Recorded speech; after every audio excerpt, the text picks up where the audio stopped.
So we are going to do a video on hormonal contraceptive methods. And hormonal contraceptives, these are common among the most widely used family planning methods worldwide. So according to the Kenya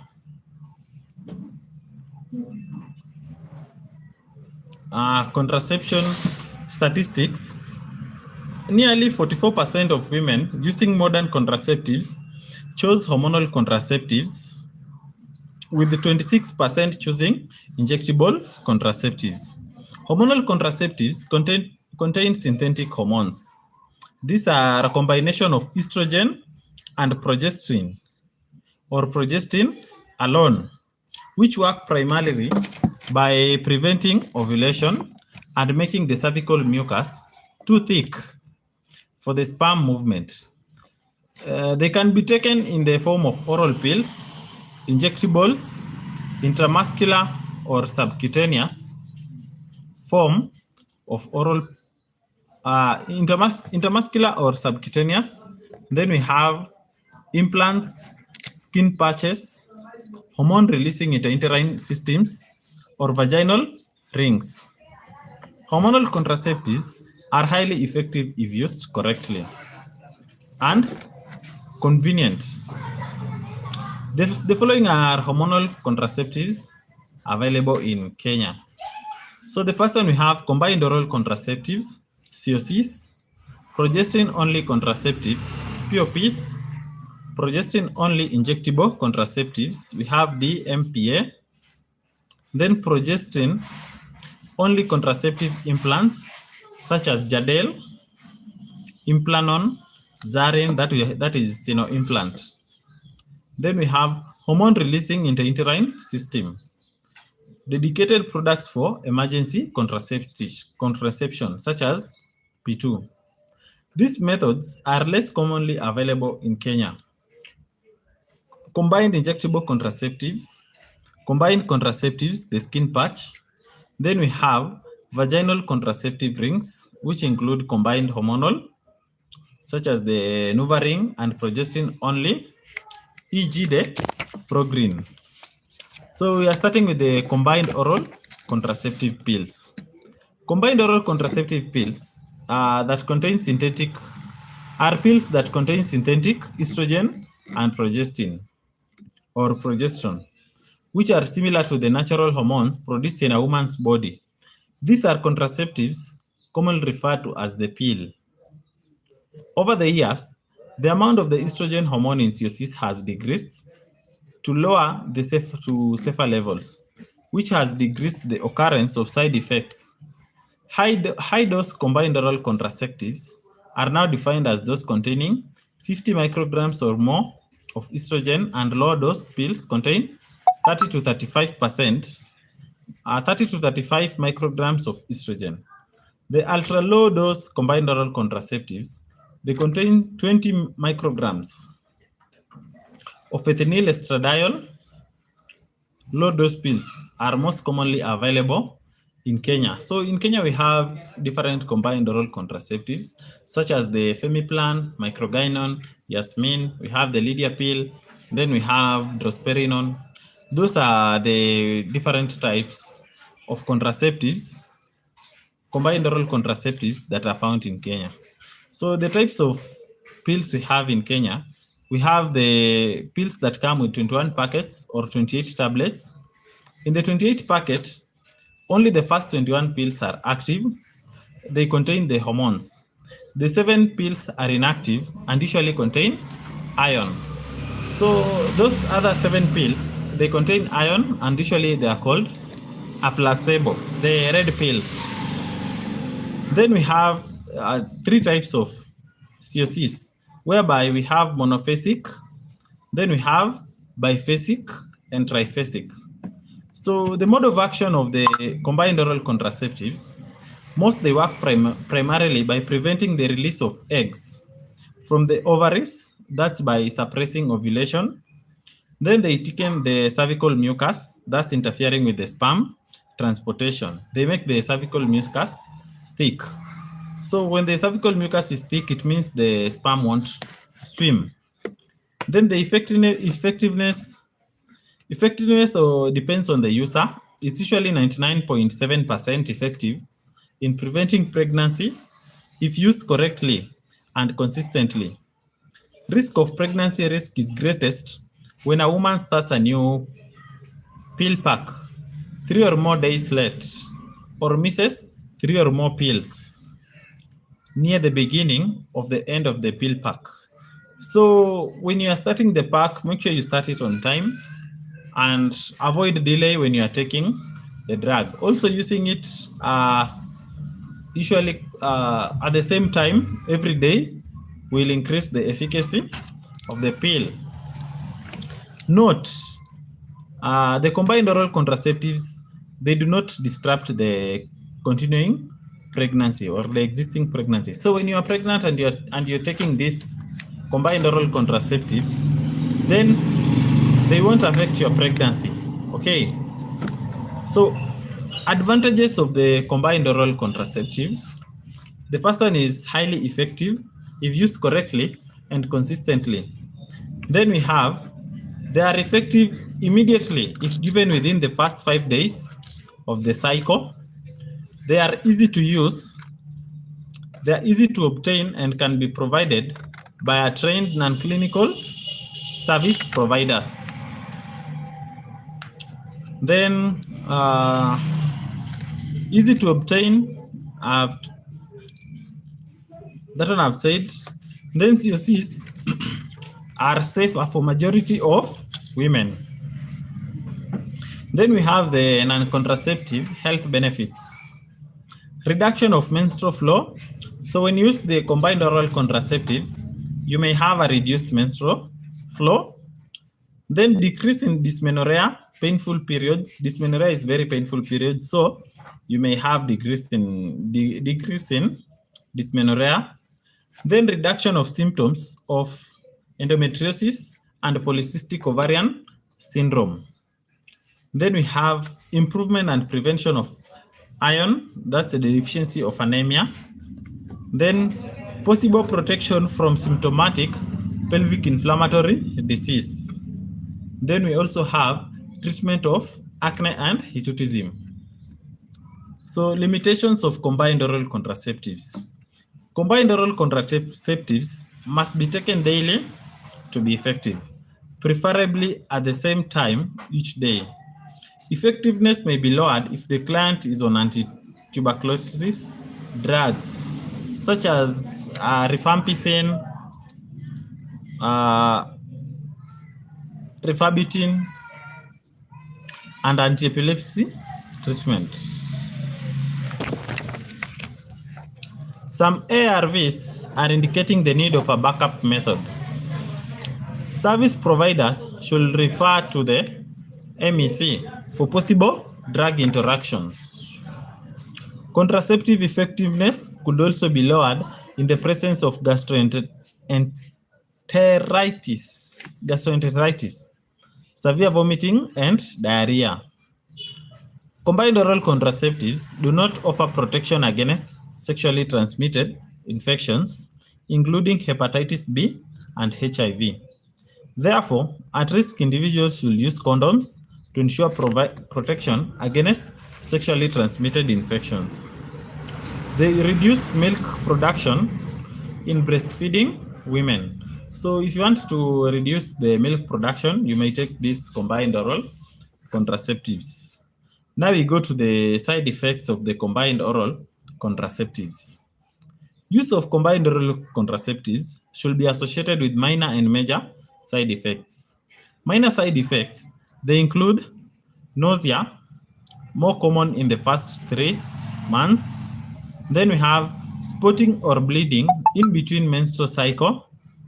Then we have mild headaches, breast tenderness, weight change, mood change.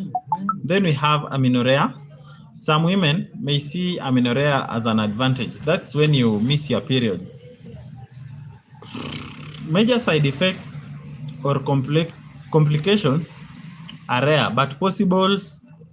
They include myocardial, myocardial infarction, that's heart attack. Then we have stroke. And then we have venous thrombosis or embolism, or both. So who can use this contraceptive? We have the age from manage to 40 years. So when you are starting to try to stop getting pregnant until 40 years, you are safe to use the drug. Women with any priority that we have, paras or nulliparous. Then non-breastfeeding women more than 3 weeks postpartum. So for example, you gave birth and your baby passed away, you may use that. Okay. Then is if there is an additional risk that she might develop blood clot in a deep vein, that one is deep venous thrombosis or VTE, then she will start at 6 weeks instead. So that's for the mother who has given birth. Then we have post-abortion, the first trimester and the second trimester. Hi, Abiga. How are you? How are you? You retracted your message, but it's okay. Feel free to say hi. Then we have people with post-ectopic pregnancy. For example, somebody who had an ectopic pregnancy. That one, you are good to use the combined oral contraceptive.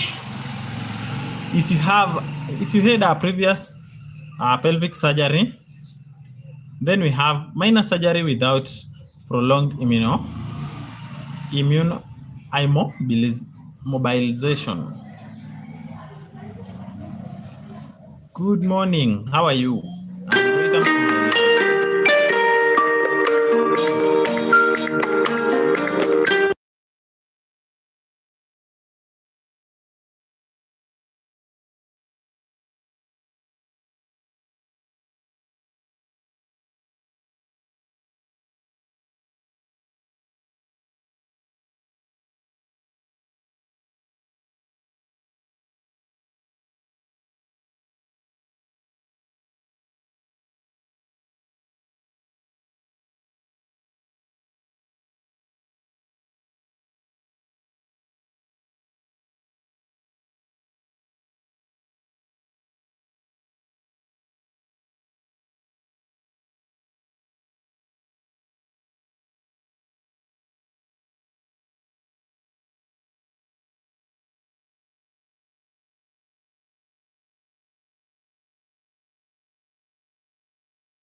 Hi guys, we are continuing. We are continuing. I had a call, but just a minute. I checked somebody had tried to reach me here. Wait, what's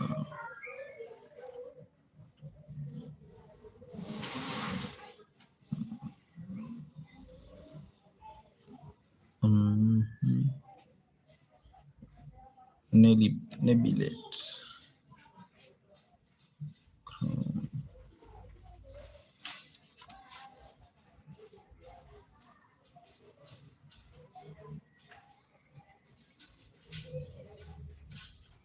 Enable it.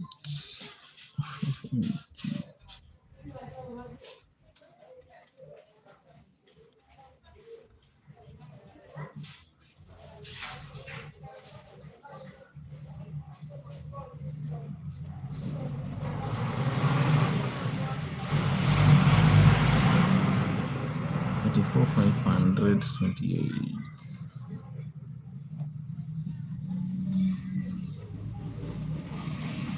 What is this? WhatsApp. 1 minute.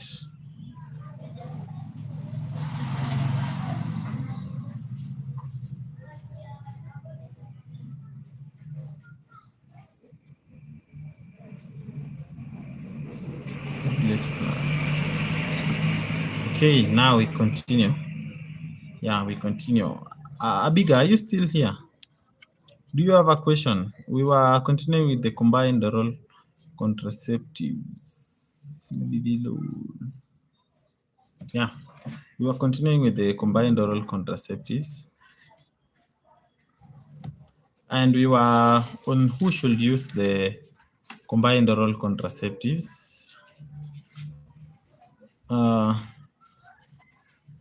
So, as I said, we have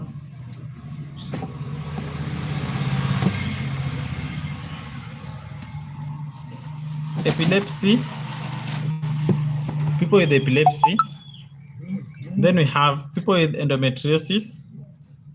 Then we have benign ovarian tumors, gastrointestinal thromboplastic disease, vaginal bleeding patterns, irregular cycles, heavy or prolonged bleeding. Then we have people with HIV, people on antiretroviral drugs such as abacavir, tenofovir, zidovudine, lamivudine, didanosine, then emitriptyline. Yes, so in case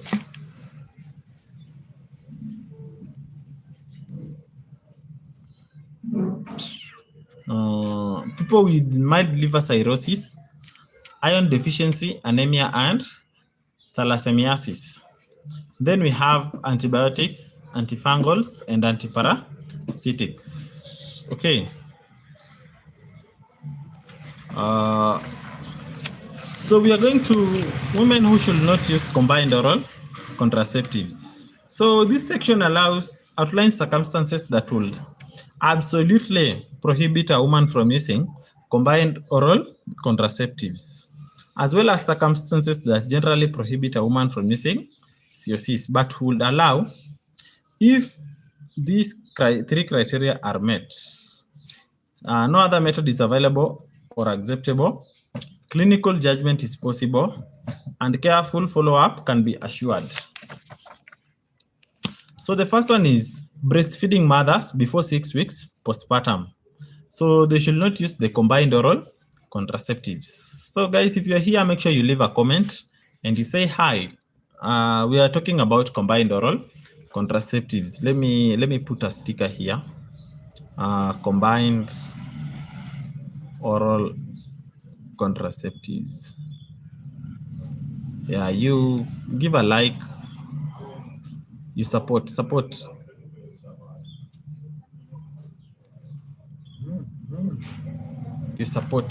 the live. Then we have breastfeeding mothers before 6 months postpartum or 3 months non-breastfeeding mothers before 3 weeks postpartum. Women who are less than 21 days postpartum and do not have other risk factors for venous thromboembolism or who have other risk factors. Women who are more than 21 days and less than 42 days postpartum with other risk factors for venous thromboembolism. So those are people who should not use the combined oral contraceptives. Women with history of hypertension where blood pressure cannot be measured, or moderate hypertension between 140/90 and 159 and 159/99. So women with severe hypertension, blood pressure, with blood pressure equal or higher than 160/100, or hypertension complicated by vascular disease. Women with diabetes mellitus that is complicated by vascular disease, or that is longer than 20 years in duration. Women who smoke less than 15 cigarettes a day and are 35 years of age or older should not use the combined oral contraceptives. Women with a history of current breast cancer should not use the combined oral contraceptives. Women with symptomatic gallbladder disease, including those on medical treatment who have not undergone cholecystectomy, those ones should not use the combined oral contraceptives. Women with current or previous history of DVT or pulmonary embolism. Acute DVT, pulmonary embolism, that is deep venous thrombosis, pulmonary embolism. And on anticoagulant therapy, such as warfarin, they should not use combined oral contraceptive. Or non-thromboembolic mutations. Women with current or previous history of deep venous thrombosis or pulmonary embolism, acute deep venous thromboembolism, pulmonary embolism, deep venous thrombolism, or pulmonary embolism. That one is for acute, and on anticoagulant therapy or non-thromboembolic mutations. Women who have had major surgery with prolonged immobilization. Then women with SLE and positive or none for antiphospholipid antibodies. Women with acute viral hepatitis or flare. Women with severe decompensated liver cirrhosis. Then women with hepatocellular adenoma or malignancy hepatoma. Then we have women on certain anticonvulsants such as phenytoin, carbamazepine, barbiturates, primidone, topiramate, oxycarbamazepine, and lamotrigine. Power. So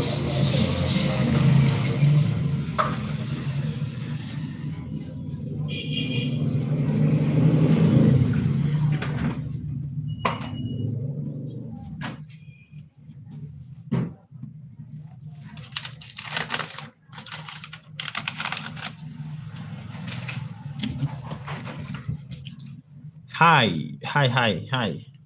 So if you are here watching me, thank you for watching me. You make sure you subscribe on my YouTube.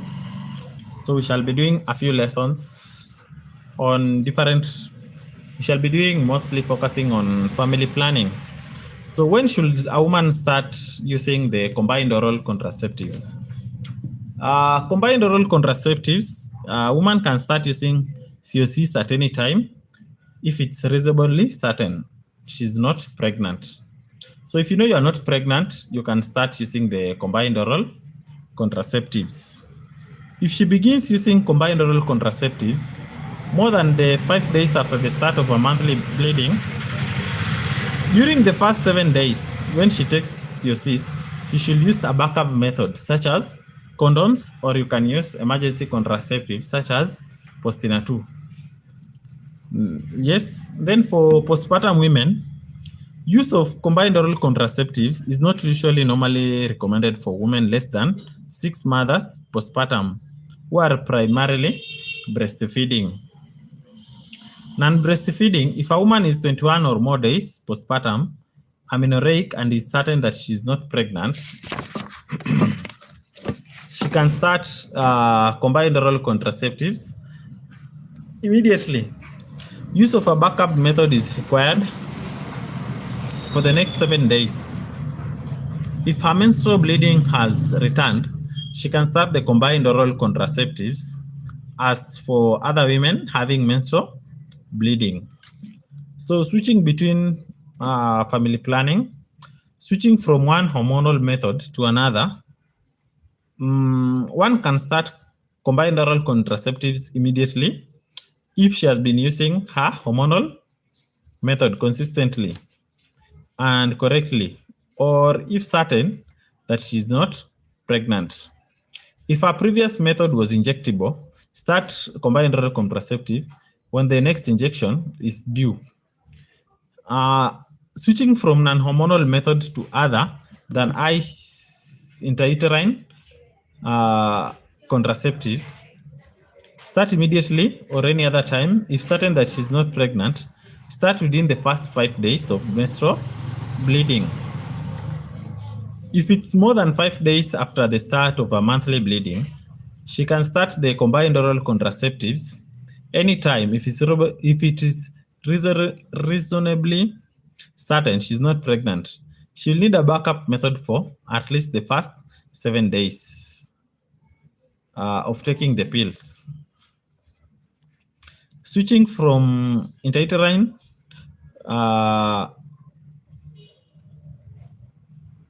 devices, start at any time if certain that she's not pregnant.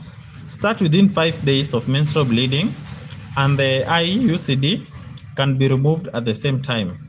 After 5 days of menstrual bleeding, start the combined oral contraceptive and remove the intrauterine device on the next menstrual bleeding. After 5 days of menstrual bleeding, start the combined oral contraceptive and remove the intrauterine device on the next menstrual bleeding. Providers can give combined oral contraceptives to women at any time to start later. If pregnancy cannot be ruled out, but the woman is otherwise medically eligible to receive combined oral contraceptives, a provider may give her one or more pack of pills to take later. When her monthly period begins, this eliminates the need for return at onset of menstruation to receive pills. While it's recommended that clients be given as many as 13 packs of combined oral contraceptives during their visit, only 3 cycles of pills can be provided in Kenya at this time to allow for the client to review and follow up. Okay, so when you go to the hospital, you will not be given the pills for the whole year. You should be given for approximately 3 cycles. Then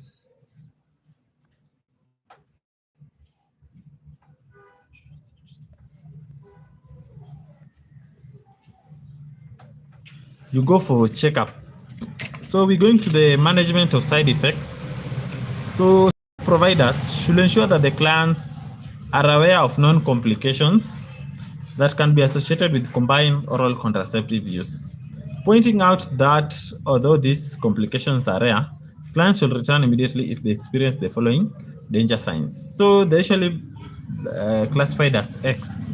So we have the abdominal pains, chest pain or shortness of breath, headache, eye problems, severe muscle pain. Bleeding changes are common but not harmful. Irregular bleeding typically occurs during the first few months, followed by lighter and more regular bleeding. How are you, daktari? Niko poa. Nipe maji kwanza. Kiasi niko live. Acha nimalizie hii live.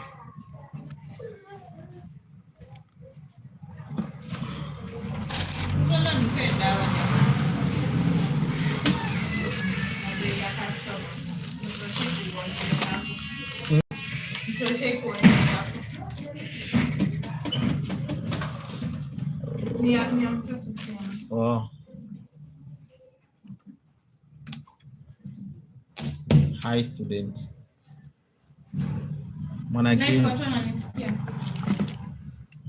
Wacha tu niende. Let me end it kwanza. I'll come back. Ni ya YouTube.